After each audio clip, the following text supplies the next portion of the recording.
Arizona Cardinals owner Michael Bidwill, he's telling us a whole lot of things that we want to hear. In his most recent interview with the Arizona Cardinals flagship station, Kyler Murray extension timetable, Chandler Jones' chances of coming back. And don't give us hope, Michael. Don't do this. New uniforms? Alex Clancy, Bo Brock, Locked On Cardinals. It starts right now.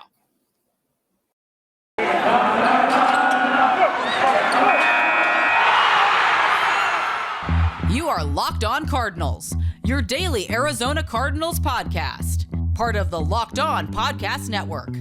Your team every day.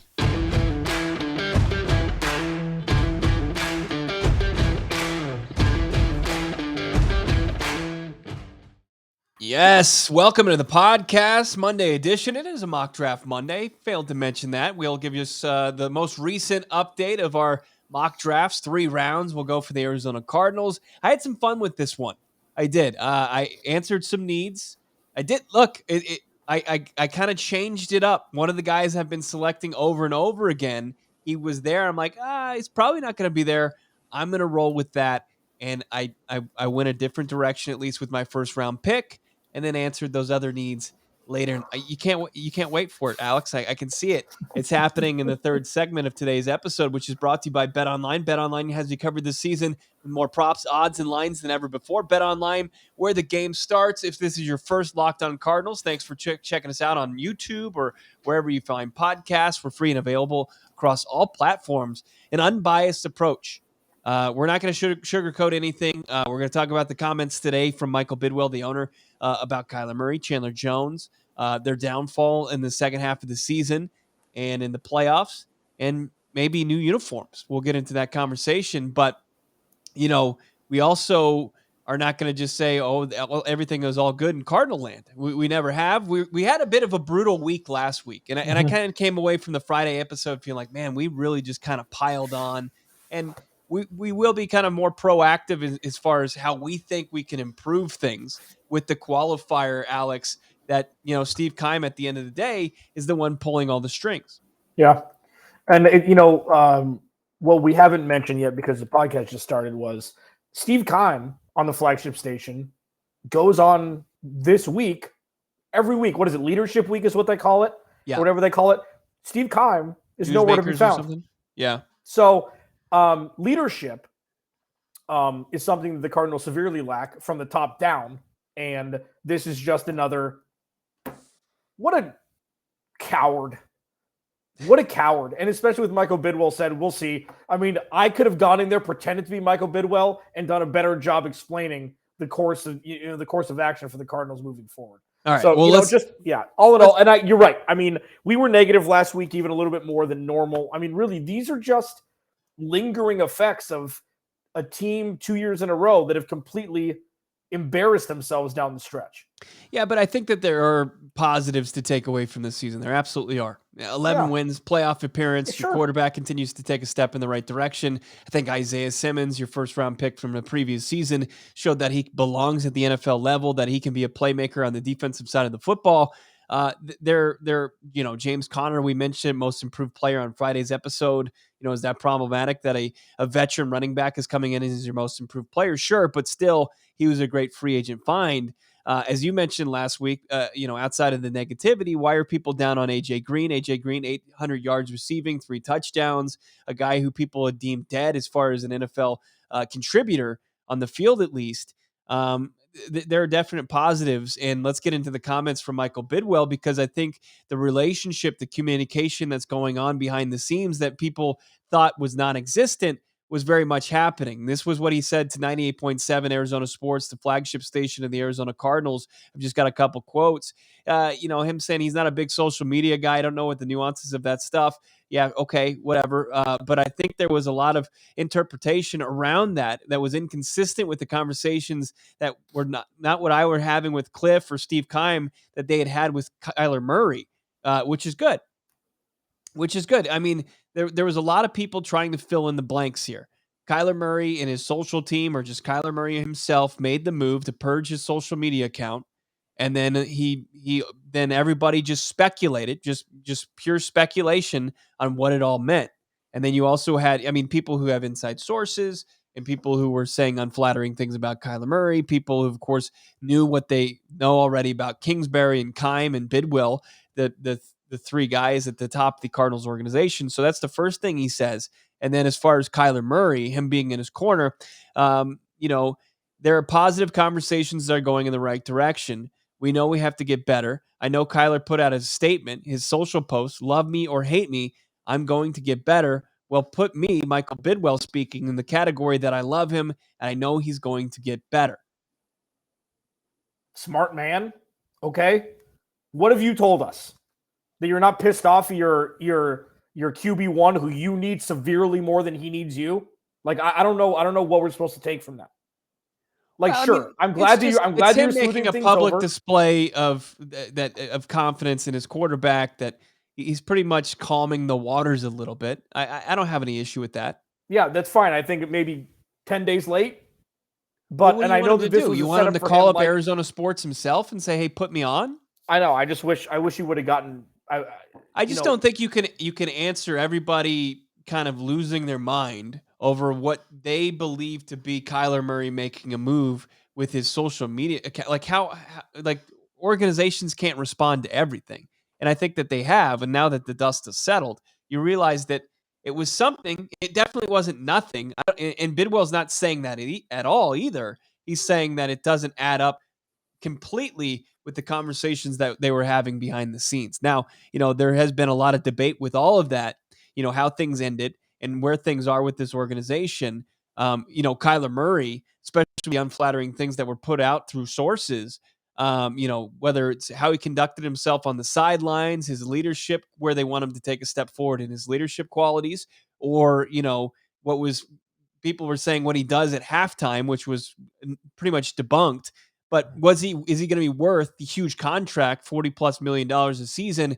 Bidwill says that they are going to absolutely look to extend Kyler Murray. He says these contracts, especially the quarterback contracts, are very complicated. Bidwill said most of the big ones are done further down the road in the offseason. Mahomes, Josh Allen were done in the summertime. Others were done this summertime. So we've got some time. So pretty much the timetable that I set out there for you guys was Carson Wentz, Jared Goff, those guys that were mentioned that Bidwill mentioned.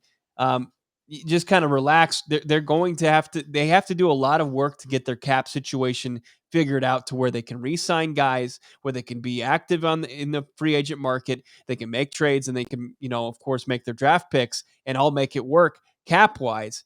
And then they'll start to create that nest egg for Kyler Murray to get paid. Yeah, I mean, it's a good plan of action. I mean, I just feel like with how it's going nowadays with quarterbacks, you should know if you're going to pay him or not. Like, I feel like we've seen enough through 3 years to be like, know what? Yeah, I think it's you time and I to know do that. this. Don't you think? You and I know that. I think Bidwill's expressing that. I think just through his conversation that he had in this interview, it sounds like everything's pointing to Kyler Murray getting extended here. And I don't even think it's going to reach the Lamar Jackson point. I mean, Kyler Murray, we know, like you and I watch games, he has the ability to throw the football way better than Lamar Jackson. Like he's got that part of his game. He's got the next gear with his legs that Jackson has as well. Where he really needs to take a step in the right direction is leadership, but he's got the other things figured out. He does. And to cast him aside because of a poor playoff performance and a poor performance down the stretch in back-to-back seasons, I think that this organization is confident that he's going to figure it out, and they should be. I mean, they've invested in it. I mean, the two guys, your general manager and your head coach, they're hitched to him. And, the organization, like this is their face of the franchise. This is post Larry Fitzgerald, Arizona Cardinals football. They don't have any other options. And beyond that, actually the biggest part is he's as talented as they come. Like the MVP odds came out last week. Like he's still in the top 10. Like you just can't go find those guys. Look at the organizations that are struggling to find quarterbacks. It's damn near impossible. Like you have to find a guy that can play that position at a high level. Kyler Murray can do that despite his shortcomings in his playoff game and down the stretch here. Yeah, no, you're right. I mean, it's true. I mean, we've talked about that back and forth. I mean, it's pretty obvious at this point. Now, What will the Arizona Cardinals do as far as Chandler Jones, their owner? He talked about that as well. We'll get into that. And uniforms. Is he going to give us hope that the Arizona Cardinals are going to be wearing some new threads anytime soon? That's been a big talking point on this podcast. And let's get into the conversation about the best tasting protein bar. Right now, if the Cardinals had an ability to extend Built Bar, yeah? Yeah. They should give Built Bar all the money. Give it this big lucrative expansion, because there is nobody that's in the same on the same playing field as Built Bar. Built Bar is the best tasting protein bar. It tastes like a candy bar, but it's got all the nutritional benefits that you would get from a great protein bar. The Puffs, have you tried the Puffs? They're covered in 100% chocolate. They're marshmallow infused protein infused marshmallows, which is insane. It's amazing what they're doing right now in labs. They're infusing marshmallows with protein and they're covering them with chocolate. That's what I'm talking about. That's the kind of science I can get behind. Built.com, scroll down, see the macros chart. You can see how you could kind of pimp out your diet. Most Built bars contain 130 calories, 4 grams of sugar, 4 net carbs, and 17 grams of muscle packing protein. Save yourself some cash. Go to Built.com. Use the promo code LOCKED15. That's LOCKED15 to get 15% off your order. LOCKED15 for 15% off at Built.com. Thanks for making Locked On Cardinals your first listen each and every day. Thanks for checking us out on YouTube, over 2K. As far as subscribers, thank you to everybody who tunes in. If you want to check out the Locked On NFL podcast, I highly recommend you do that. Great daily content. Make sure you're following along. Locked On NFL, Locked On experts covering the biggest stories around the NFL every Monday through Friday, just like Alex and I do here for Cardinals. They're doing it around the league. Alex and myself are a part of the Locked On NFL podcast. I do Mondays today. Alex does Thursdays. It's usually less than 30 minutes. It's free and available wherever you get podcasts. Now, Michael Bidwill continued his conversation. It was like newsmakers. I think you're right. This week they had even like the ASU brain trust there, Ray Anderson and Michael Crow. And as big as of a disaster as that is, they were on the on Arizona Sports this week talking about, their way forward. It is interesting. I think Keim usually does take part in that. I'm kind of curious that he did. And I do believe that probably the first time we're going to hear from him is going to be the scouting combine. So we'll see, what Stevie Boy's been up to. Continuing with Bidwill, though, hopefully he's been working on how to get this team some cap space. Bidwill was asked about Chandler Jones, and this is what he said. That's about the extension. He said, "We love Chandler. We'd love to have him back. The devil is in the details. I'll leave that up to Steve and Chandler's representatives to work on." That's good news. So I don't know if you can take that as, that's the devil's not in the ideal. Details. Not ideal. No, not great, Bob. Not great, Bob. It's bad time, Bob. That's another one. The other guys, when he says that, Mark Wahlberg. Yeah, I mean, cool. Like, I don't know why you're unimpressed by this conversation with Bidwill, though. We've never gotten any sort of information from him. What more do you want him to? Like, what more do you want from the Cardinals owner? I want him to have a backbone. I want him to fire some people. I want him to hold people accountable. No, all of this is fluff. All of this is PR. Because it's the flagship station. What is he going to say? Well, I'm really disappointed and things are going to happen. No, he's like, no, I love everybody. It's devil's in the details and blah, blah, blah, blah, blah. It's like, I hear this every year. I did grab the Cliff Notes here as far as this goes. He did talk about the second half collapse and all that. I mean, people, number one, you can't just go out and just start firing people. Should heads have rolled? Absolutely. They haven't done anything as far as the coaching staff is concerned. But I don't know, like, which owner, what like talking head for an organization would actually come out and be fully transparent about what they're going to do.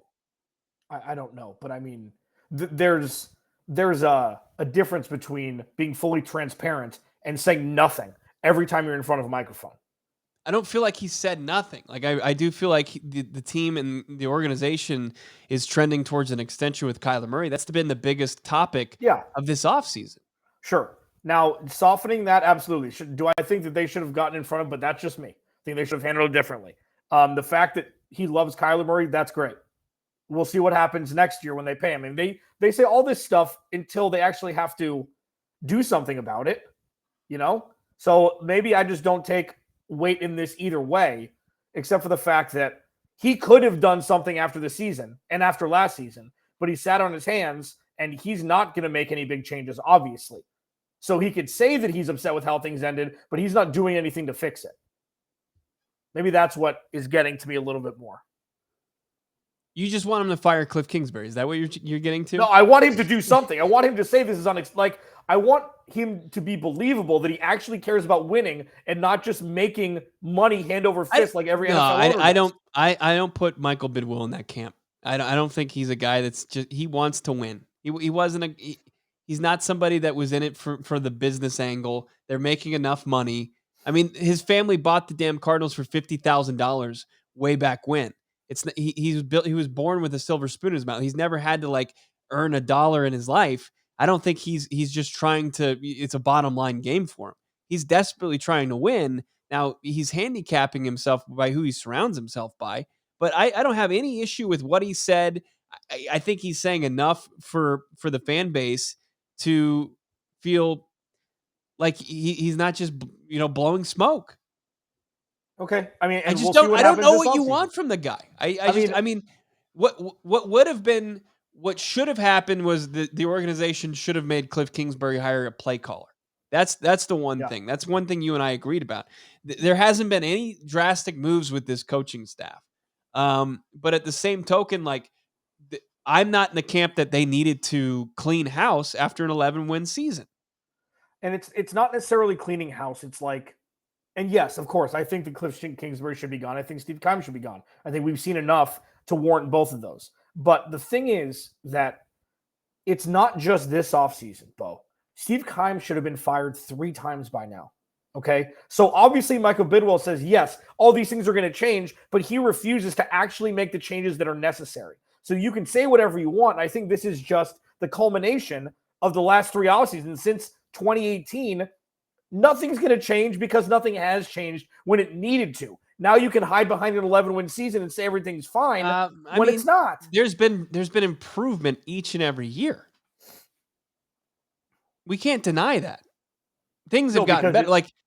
Things were as bad as they could possibly get in 2018, and nothing changed. They fired the head coach. This is why I hate doing a podcast with you, because you make me defend guys like Steve Keim and Michael Bidwill and Cliff Kingsbury. Bring it, baby. And you make me look like an apologist. It's infuriating because, I mean, you just can't, in 2018, they hit detonate. You can't hit detonate in 2021. Nobody's going to want to work for an organization, especially where Cliff Kingsbury and Steve Keim had shown progress as far as wins and offense and their franchise quarterback developing.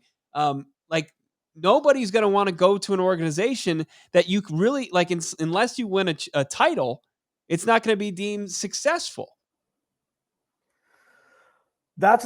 It was the way it happened. It's not the 11-win season. That's not necessarily fair. Look, to say, you're unhappy with an 11-win season? That's not what we're talking about here. I understand that I'm more hard fast on this because if you're not going to fire a GM after a team that he put together in 2018, you're not equipped to hire people.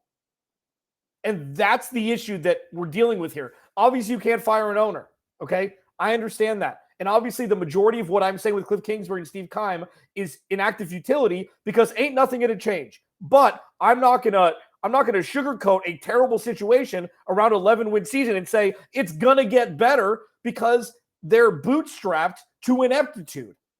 So you can say what you want about Michael Bidwill, not you, just people in general. But Michael Bidwill is, you know what? Because the interview, a standalone, if I didn't know how they did last year, but I knew they won 11 games, but killer, great job. If you start 10-2, you can't clinch a playoff spot on your own. That's a problem. That's an institutional problem. Right when it gets tough, everything folds. And that's the issue I'm dealing with. In 2018, you go 3-13, you put together that crap box of a roster, and you retain your job as a GM. Look, That's a wrap for me. I think anybody will agree with you on 2018. To go back, jump in the DeLorean, gun into 88, and go back to 2018, it's not going to do anybody. It's a time machine, Bo. Yeah, exactly. As far as this team is concerned, in looking at it, what Bidwill putting in his perspective is he sees progress. And this team did not finish, but this team got to the next level. And now the next step is to show that they can perform in the playoffs and late in the season. I mean, this team was so far gone in 2018. The fact that they were back in the playoffs by 2021, that is a success. They were, because they drafted Kyler Murray and it worked. Unopposed. Yeah. This wasn't like he drafted him 13 overall and it was like, oh, he finally turned the corner in the draft. Nobody was going to draft Kyler Murray at number 1 overall. Nobody. Because this was his last-ditch effort to keep his job. Every time Steve Keim makes moves, it's not about the future. It's about now so he can keep his job. And sure, yes, things have gotten better. Absolutely. Wait, you don't think that was the right move at the end of the day? We both said Nick Bosa. Yeah, I know, but at the end of the day, yes, it was the right move. Yes, of course. And you give him credit for that. Absolutely. And I do when we have these conversations about drafting. But it's not like they had the number 1 overall pick, man. They could choose whoever they wanted. Right. And Steve Keim drafted him. They didn't take the top prospect. At the time, it was Nick Bosa. Right. And then Quinnen Williams was in there too. But right. The reason why Steve Keim drafted Kyler Murray was because he wasn't going to keep his job if he drafted Nick Bosa. Because they weren't going to move forward drafting a defensive end, drafting an edge rusher. He drafted Kyler Murray selfishly, hoping it would work, hoping he would keep his job. Not selfishly. I mean, look, it was a Hail Mary for him to do that. No doubt about it. But it paid off in the end. I don't understand. It did. What we're arguing here. But from 2018 to 2019, it's not like. But the team has improved. It went from a cellar dweller to 5 wins to showing that Kyler Murray can play in this league. And Cliff, he earned his second season. And then they go out and they get DeAndre Hopkins and the roster improves dramatically. And then they go to 8 wins and they fall short at the end of the season there. And then next thing you know, they're back in the playoffs. Like, that's progress. I don't understand. Like, in the Kyler Murray pivot was the right move because Josh. It was. Yes, it was. Now, let me ask you a question before we move on, because we get mock draft Monday. We can have fun looking at the future here. 2015, they get blown up by 40 points in the NFC Championship game. Well, it was 49-15. Yeah. Okay, so 34 points. Are we going to split hairs? I would lose. Price is right because I went over. Okay. 2016, they lose week 1 and fold. Yeah. Okay. Who's the GM then? Got it. 2017, they go 500 or they go 7-9. I can't remember. Okay. I know David Johnson was out after week 1. I understand 7-8-1. Okay? Yeah. Okay. 7-8-1. Cool. Then they go 3-13. 90% of GMs would have been fired. Right. I don't disagree with you on that. Okay. So this is just because they've made progress from the relegation that they had in 2018. I always equated it to Steve Keim is getting better. Okay. But he was still 100 feet underground. So he's about to see sea level, but he's still inept. But let me put your feet to the fire here a little bit, because what have you said? You've kind of maintained the last 2 seasons where you feel Steve Keim has been as far as the other general managers in the league. You said he's a top 10 guy. Aside from the draft, yes. Aside from the draft, he was a top 10 GM. I feel like you're talking out of both sides of your mouth with this. Yes. You know why? Because you don't put a roster together only through free agency and only through trades when you don't have any young talent you can rely upon week in and week out, not named Kyler Murray and Budda Baker. You can't trust Byron Murphy year in and year out. He had 5 good games this year. He had a handful. He's probably put together 1 full season of good games since he's been in the NFL. Okay, he's a good player.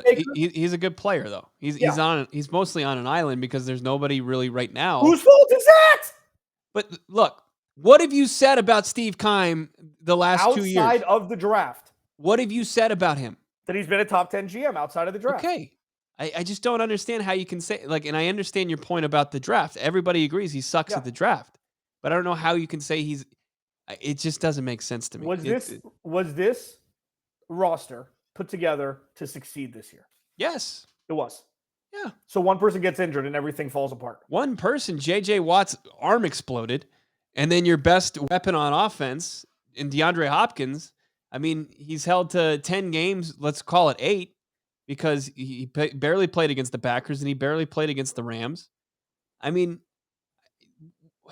those are big losses. This team did win. This team won 11 games. It competed for the NFC West title. Why do we? I mean, it was a brutal finish, but let's not forget that this team took. They were up 3 games with 6 to play or something in the NFC West. These are all consolations for when things really got hard and really needed wins. You really needed wins. There is a void in leadership starting from the top down, and we're seeing it with Kyler Murray's inability. You're saying things that just. DeAndre Hopkins was out. He wasn't there. Your best wide receiver wasn't on the field.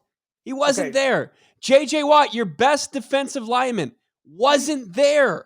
He wasn't. He had his arm fell off basically, and he somehow made it back for a playoff game. Why are we just going to say, hey, that I'm not making excuses, but those are parts of the equation. Injuries are always parts of the equation. You lose on the road in Detroit, that's a wrap for me. Your best players. Is Kyler Murray still on the field? Was James Conner on the field? Was Budda Baker on the field? Their best players were there. Sure, DeAndre Hopkins was out. Absolutely. You give this receiving core to 10 other teams in the NFL. I don't even know what are we arguing right now? I don't know. I mean, it's Monday, baby. You want to fire Steve Keim for 2018, and I agree with 2016, 2017, and 2018. Well, look, that doesn't make sense because 2016 they were a good roster and they underperformed. I don't think that falls on Keim's shoulders, but more so the coaching staff. That was a team that that falls on the players' shoulders as well. They didn't live up to the expectations. Everybody said that was going to be a Super Bowl team. Yeah. I don't know what we're arguing. You know what? I've lost this. Michael Bidwill, real quick, to wrap up what he said, uniforms, this is what he said. We'll look at all things. These things, there's a timetable for them, and it takes time. Something among the array of things we look at around the team. It's on the radar screen.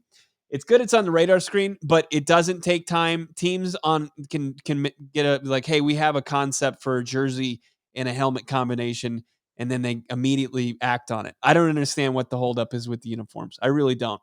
Agreed. I think that everybody should be fired for that. Just kidding. We can have a conversation. I might not agree with you.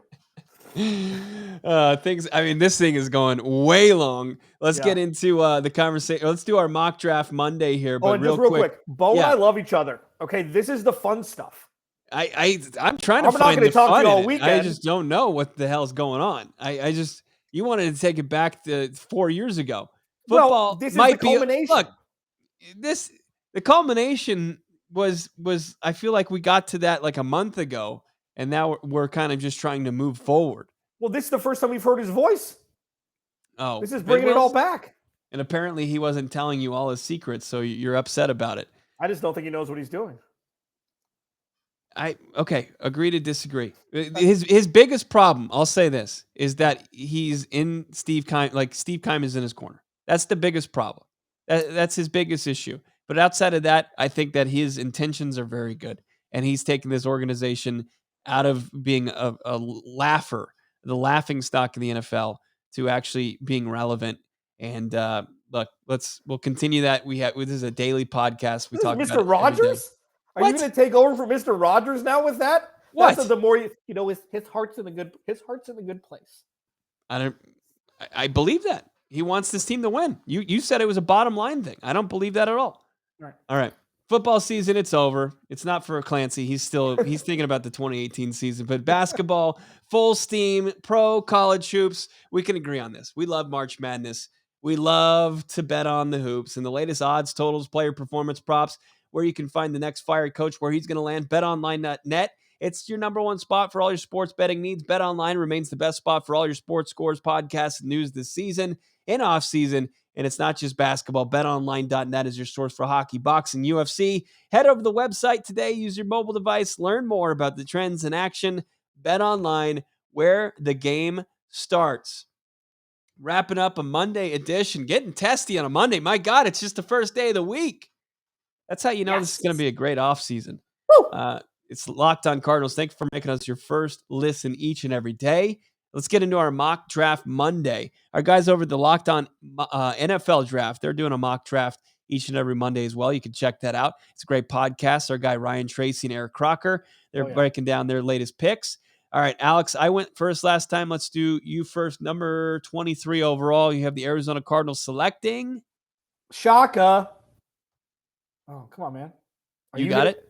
I got it. There you go. Zion Johnson, inside offensive lineman, Boston College.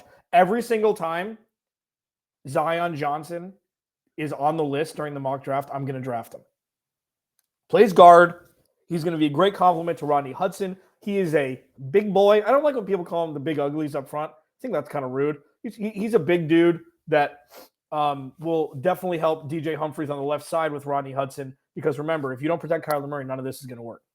Look, and I like it because the team could probably move on from Justin Pugh, save that cap space, reallocate that money elsewhere, and then they would have a locked-up, controllable offensive lineman going forward. You continue the continuity, as you mentioned, with Hudson. We'll see what they do with DJ Humphries' contract this offseason, and if he's going to be a part of the equation going forward. Yeah, I can't deny that an interior offensive lineman is a good move at number 23. I went with another need, even though I've been trying to embrace the team surrounding Kyler Murray with playmakers. I went with the cornerback need, a guy who I saw have a huge game against Alabama in the Iron Bowl, Roger McCreary. He is a legit corner from Auburn. Played at a high level for the Tigers, as athletic as it gets. He can play inside. He can play outside. He's played NFL caliber wide receivers and shut them down all along the way. The only reason really Auburn was in that Iron Bowl. I like McCreary with the 23rd overall pick. All right, second round. Let's see if you stay with the offense. No, you go defense. You take linebacker out of Alabama, Christian Harris. Run stuffer. He can cover running backs, he can cover tight ends, and he's a run stuffer. And Bo, where did he go to college? Bama. Yeah, they do a pretty good job in the NFL. So I think this is a home run. I wouldn't normally say linebacker here, but the linebacking core isn't strong right now. Who knows what's going to happen with Chandler Jones? Who knows if they're going to move Isaiah Simmons to a different position altogether? If they're going to see Hassan Reddick in him and 6'3", 3 or 4 inches taller, weighs a whole bunch more than Hassan Reddick, if that's going to be his goal moving forward as a pass rusher. No way. You don't think so? He had 100 tackles. As far as him in coverage, it was way better than what you saw from Zaven. I just think that if anybody's going to move to the edge, it'd be Collins. But yeah, I mean, if once again, same thing, you have a veteran contract that you could probably offload in Jordan Hicks, just like Justin Pugh at the linebacker position. If you go ahead and take the kid out of Bama in the second round. All right, my second round pick, I went with John Mechie, another Bama kid. He's kind of a slot receiver, 6 feet, making big plays, also with some big time receivers. He's played with some first round picks. He played with the Heisman Trophy winner. I think Mechie would be a great, athletic weapon in this offense, whether he's playing the slot or whether he's playing outside in the Z position. He can do that for the Arizona Cardinals. So I went with the wide receiver out of Bama. And you know what? This is why Bo and I work so well as co-hosts, okay? After all of this, rigmarole that went through the first 2 segments where we vehemently disagreed with each other, let's look at the third round pick for both of us. Yep. This dude balled out Kyron Williams, Notre Dame, a couple times last year. He's a 3-down back. You know who's perfect to complement a 3-down back? James Conner. And if you're going to bring James Conner back, this would be I don't know if he's going to drop this far, because I know second round is kind of the sweet spot now. He may be a little bit more of a reach. He's not a Javonte Williams. He's not that high profile, but you get a dude that's a 3-down back in the NFL on a third round contract deal. That's a perfect complement to giving James Conner. I mean, he may be the franchise tag, as we talked about on Friday. Like, that's a perfect complement, money-wise especially, to a third round running back.